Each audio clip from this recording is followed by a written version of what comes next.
बदलापूर पालिका निवडणुकीत भाजप विरुद्ध शिंदे शिवसेना यांच्यात जोरदार लढत झाली।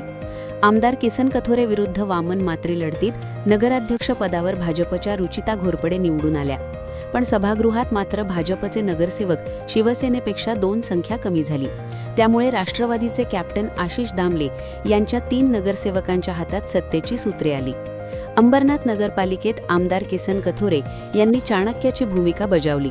भाजपसोबत काँग्रेस व राष्ट्रवादीची मोट बांधून शिवसेनेला धोबी पछाड दिली। पण ऐनवेळी राष्ट्रवादीच्या सदा पाटील यांनी भाजपला मामा बनवले। त्यामुळे भाजप अंबरनाथमध्ये तोंडघशी पडली। पुन्हा काँग्रेससोबत युतीमुळे देवेंद्र फडणवीस यांना टीकेचे धनी व्हावे लागले।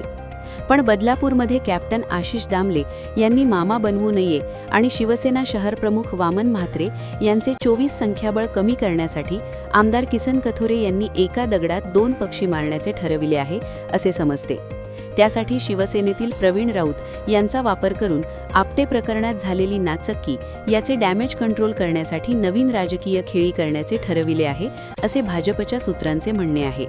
शिवसेनेचे प्रवीण राऊत हे निवडणुकीत पराभूत झाले, पण त्यांची पत्नी शीतल राऊत या बिनविरोध निवडून आल्या आहेत, तर त्यांच्या वहिनी विजया मोहन राऊत या 2 शिवसेनेच्या नगरसेवक आहेत। भाजपची तुषार आपटे यांच्या रिक्त जागेवर शिवसेनेत नाराज असलेल्या प्रवीण राऊत यांची निवड करण्याचे आमदार किसन कथोरे यांच्या हालचाली सुरू असल्याचे समजते।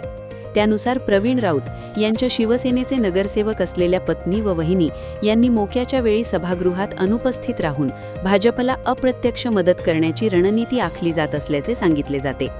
यातून शिवसेनेचे सभागृहातील संख्याबळ 24 वरून 22 वर येऊन राष्ट्रवादीचे 3 नगरसेवक गट स्थापन करण्यात आल्याने विरोधात मतदान करू शकत नाहीत, परंतु अनुपस्थित राहिले तरी भाजपचे नगराध्यक्ष निर्णायक मत देऊन भाजप वेळ मारून नेऊ शकते।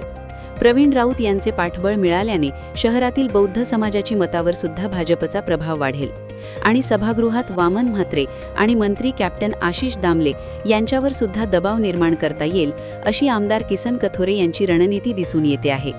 एकूणच प्रवीण राऊत यांच्या एका दगडात 2 पक्षी मारण्याची आमदार किसन कथोरे यांची राजकीय खेळी तुम्हाला कशी वाटते ते कमेंट बॉक्समध्ये सांगा आणि बघत रहा आपले बदलापूर, सर्वाधिक पाहिली जाणारी वृत्तवाहिनी।